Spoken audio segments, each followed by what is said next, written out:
Suppose करो आप एक बिलियनर हो, आपके पास खूब सारा पैसा है, आप बहुत ज़्यादा वेल्दी हो, आपके पास करोड़ों रुपए पड़े हुए हैं, आपके पास ढेर सारी कार है, आपके पास एक अच्छा सा आलीशान सा घर है, आप बहुत ज़्यादा वेल्दी हो, पर आप 70 साल के हो। तो ऐसे में अब आपको क्या फीलिंग आएगी? बिल्कुल, आपको बिल्कुल भी अच्छा नहीं लगेगा। जितने भी आपके पास पैसे हैं, जितने भी आपके पास कार्स हैं, या फिर जितने भी आपके पास एसेट्स पड़े हुए हैं, उन सब का आप यूज़ नहीं कर सकते हो, क्योंकि आपके पास ना टाइम है, ना ही हेल्थ है, और ना ही वो एनर्जी है। अब आप अगेन से सपोज करो आपके पास सेम कार है, आपके पास सेम घर है, आपके पास खूब सारा पैसा है, पर आपकी एज 30 है, तो आपको कैसा फील आएगा? अगेन आपको बहुत ज़्यादा मज़ा आने वाला है, क्योंकि आप इन सब का यूज़ अच्छी तरीके से कर सकते हो। आप जो चाहे वो खरीद सकते हो, आप अपनी लाइफ अच्छी तरीके से जी सकते हो, आप अपनी लाइफ अच्छी तरीके से स्पेंड कर सकते हो। देखो, मिलियनेयर या फिर बिलियनर बनने का दो ही तरीका होता है। जैसे ही आपने स्कूल या कॉलेज कंप्लीट की, उसके बाद कोई अच्छे से जॉब ढूंढो, फिर सेविंग करो, या फिर म्यूचुअल फंड में इन्वेस्ट करके उसे 30 से 40 साल के लिए छोड़ दो, और आपकी एज जैसे ही 70 या 80 होगी, आप मिलियनर बन जाओगे। दूसरा, आप एक ऐसी चीज़ बनाओ जिसे खरीदने के लिए लोग आपको पैसे देने के लिए तैयार रहें, जिससे लोगों की हेल्प हो। इन शॉर्ट हम कह सकते हैं, आप एक बिजनेस स्टार्ट करो जिससे आपके पास खूब सारा पैसा आता रहे और आप बहुत जल्दी अमीर बन जाओ।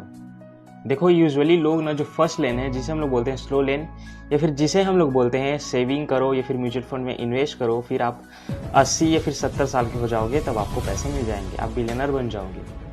और मैं बात कर रहा हूँ सेकेंड लेन, यानी कि फास्ट लेन, जिसमें आप कुछ साल अच्छी तरीके से मेहनत करते हो, आप लोगों को अच्छी तरीके से कंटेंट प्रोवाइड करते हो, या फिर आप लोगों की हेल्प करते हो, और आप बहुत ही जल्दी मिलियनर या बिलियनर बन जाते हो। अब हमें फास्ट लेन के बारे में तो पता ही है, पर अब सवाल ये आता है कि हम फास्ट लेन पर चलें कैसे। तो आज मैं आपको बताने वाला हूँ कि आप मिलियनर फास्ट लेन पर कैसे चल सकते हो, और मैं आपको पैसे से रिलेटेड बातें बताने वाला हूँ। So let's begin. सपोज करो इलेक्शन का टाइम चल रहा है और आपके एरिया में काफ़ी सारे लोग आ रहे हैं। अब आपको दो पॉलिटिशियंस दिखाई देते हैं, जिसमें से पहला बोलता है, मैं सबके घर में इलेक्ट्रिसिटी प्रोवाइड करा दूंगा, मैं सबके घर में पानी प्रोवाइड करा दूंगा, मैं बिजली का बिल हाफ कर दूंगा, मैं रोड को अच्छी तरीके से बना दूंगा, मैं स्कूल कॉलेजेस ओपन कर दूंगा, मैं फ्री हॉस्पिटल ओपन कर दूंगा, और ऐसे ही वो काफ़ी सारे जो है प्रोमिसेस करता है। और सेकेंड वाला पॉलिटिशियन भी ये प्रोमिसेस करता है, पर दोनों में फ़र्क ये है कि जो पहला वाला पॉलिटिशियन है वो पहले भी काफ़ी सारे प्रोमिसेस कर चुका है, पर आज तक उसने कुछ भी नहीं किया है, और दूसरा वाला पॉलिटिशियंस जो भी बोलता है वो सब कुछ करता है। तो अब आप बताओ कि आपका डिसीजन क्या होगा, आप किसे वोट दोगे? एग्जैक्टली, आप सेकेंड पॉलिटिशियन को वोट दोगे। क्यों? क्योंकि वो आपको दे रहा है, वो जो कुछ भी बोल रहा है वो आपको दे रहा है। इसलिए हमारा फर्स्ट पॉइंट है, गो गिवर नॉट अ टेकर। आप जिंदगी में जो कुछ भी चाहते हो उसके लिए आपको कुछ ना कुछ देना सीखना ही होगा। That's why go giver not a taker. देखो, आपको एक बहुत ही इंटरेस्टिंग सा किस्सा सुनाता हूँ जो कि पैसे रिलेटेड है ऑब्वियसली। देखो, आप तो जानते हैं कि मैं एक स्टूडेंट हूँ। तो एक बार क्या होता है कि मैं एक स्कूल जाता हूँ और मैं अपनी कॉपी चेक कराता हूँ अपने टीचर से। अब पहले के मुकाबले में छोटा सा कॉपी बनाता हूँ, क्योंकि मुझे पता है कि मैं पहले जो क्लास पढ़ रहा था उसमें जो सब्जेक्ट मैं पढ़ रहा हूँ उसमें मुझे ज़्यादा लिखने की ज़रूरत नहीं पड़ती थी। सो इस बार मैं एक छोटा सा कॉपी बनाता हूँ। अब मैं जैसे ही इसे टीचर से चेक कराता हूँ, वे बोलते हैं, तुमने ये छोटी कॉपी क्यों बनाई है? तुम्हें एक बड़ी सी कॉपी बनानी चाहिए, तुम्हें एक मोटी सी कॉपी बनानी चाहिए। तो मैं बोलता हूँ कि सर, जो हम सब्जेक्ट पढ़ रहे हैं उसमें हमें ज़्यादा लिखना ही नहीं है, उसमें मुश्किल से साल भर का हमारा 50 पेजेस होगा, और यदि मैं बड़ी कॉपी बनाता हूँ तो वो सब वेस्ट हो जाएगा और मेरा पैसा भी वेस्ट हो जाएगा। पर वे हमारी बात नहीं सुनते हैं और बोलते हैं कि प्रिंसिपल ने ऐसा ही कहा है तो आपको बड़ी सी कॉपी बनानी पड़ेगी।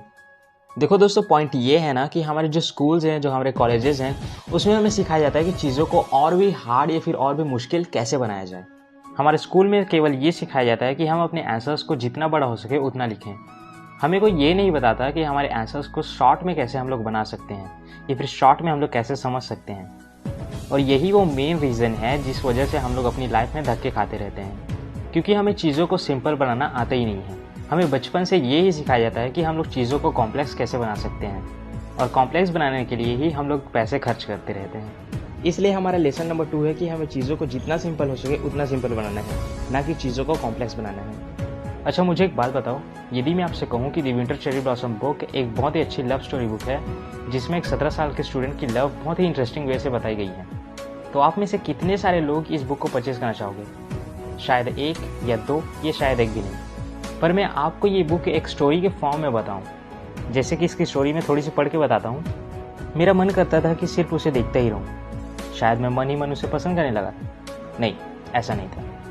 टिंग टोंग। यात्री कृपया ध्यान दें, थोड़ी देर में ट्रेन प्लेटफॉर्म नंबर 10 पर आ रही है। धन्यवाद। मुझे ट्रेन मेरे पास आती नजर आ रही थी। वह करीब आती जा रही थी। ट्रेन धीमी हुई और कुछ पल बाद वह मेरे सामने रुक गई। उसमें से कुछ यात्री बाहर आए। एक बूढ़ी औरत भी बाहर आई, जिसके साथ एक लंबा थोड़ा ताकतवर आदमी भी था। उसने उनका सामान पकड़ा था। सोचता हूँ वह उनका पोता होगा, क्योंकि उन दोनों को देख मुझे मेरी दादी जी की याद आ गई, जो अब खैर। उस वक्त मैं 8वीं क्लास में पढ़ता था।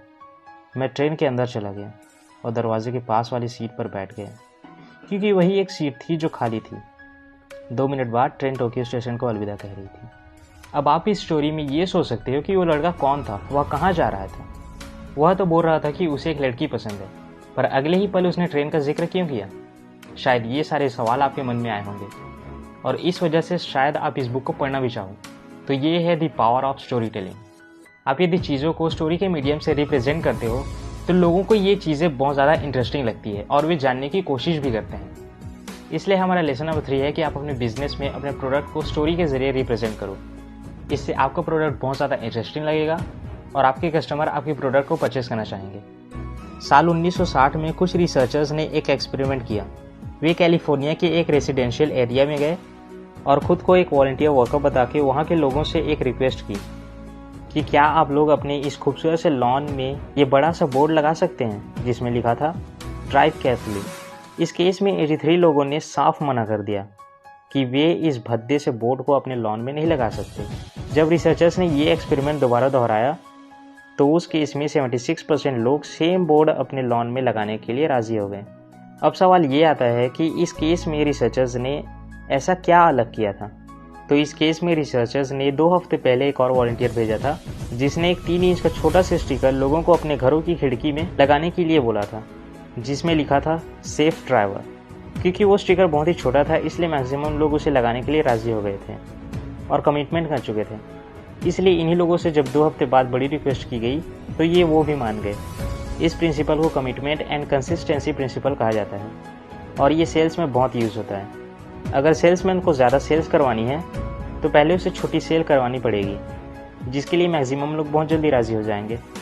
इसे कुछ इस तरीके से सोचते हैं कि जैसे कि किसी ने आपसे थोड़ा भी सामान खरीद लिया, वो अब आपके कस्टमर बन गए हैं, और एक नए इंसान के मुकाबले एक एग्जिस्टिंग कस्टमर से सेल करवाना बहुत ज़्यादा आसान होता है। इसलिए दोस्तों हमारा लेसन नंबर 4 है कि आपको एक छोटी सी सेल करनी होगी यदि आप एक बड़ी सेल करवानी चाहते हैं तो दोस्तों इस वीडियो में हम लोगों ने मनी, सेल्स और बिजनेस के बारे में बात किया था, जिसमें मैंने आपको 4 पॉइंट्स बताएं। जिसमें से पहला पॉइंट ये था कि आपको गो गिवर बनना चाहिए, ना कि गो टेकर। जिसमें हमने पॉलिटिशियंस का एग्जाम्पल देखा था, जिसमें हमने देखा था कि आप उस पॉलिटिशियन को ज़्यादा वोट देना पसंद करोगे जो आपको आपके वोट के बदले वैल्यू प्रोवाइड करें, अपने प्रोमिसेस को निभाए। दूसरे पॉइंट में हमने सिंप्लिसिटी की बात की थी, जिसमें मैंने कहा था कि आपको स्कूल में केवल चीज़ों को कॉम्प्लेक्स कैसे बनाया जाए ये सिखाया जाता है। कोई भी हमें ये नहीं सिखाता कि हमें चीज़ों को सिंपल कैसे बनाना चाहिए। चौथे पॉइंट में हमने बात किया था कि आपको स्टोरी के जरिए अपने प्रोडक्ट को रिप्रेजेंट करना चाहिए, जिसमें मैंने दी विंटर चेरी ब्लॉसम का एक छोटा सा पार्ट आपको पढ़ के सुनाया था। और चौथे और लास्ट पॉइंट में हम लोगों ने बात किया था कि आप यदि ज़्यादा से ज़्यादा सेल्स करना चाहते हैं तो पहले आपको कस्टमर को एक छोटी सी चीज़ सेल करनी होगी। उसके बाद अन्य लोगों के मुकाबले आप एक एग्जिस्टिंग कस्टमर को ज़्यादा आसानी से अपने बड़े प्रोडक्ट सेल कर सकते हो। तो दोस्तों ये बातें मैंने आपको इन 4 बुक से बताई है, जिसमें से millionaire fast lane, go giver, the winter cherry blossom, twins, the psychology of persuasion. यदि आप इन बुक्स को परचेज करना चाहते हैं तो लिंक आपको डिस्क्रिप्शन में मिल जाएगी। लाइक करिए यदि आपको ये बातें काम की लगी, और ऐसे ही आप knowledgeable, money related, business related और सेल्फ हेल्प रिलेटेड बातें मिस नहीं करना चाहते तो इस चैनल को सब्सक्राइब जरूर करें और उसके बाद बेल आइकन पर क्लिक करना ना भूलें।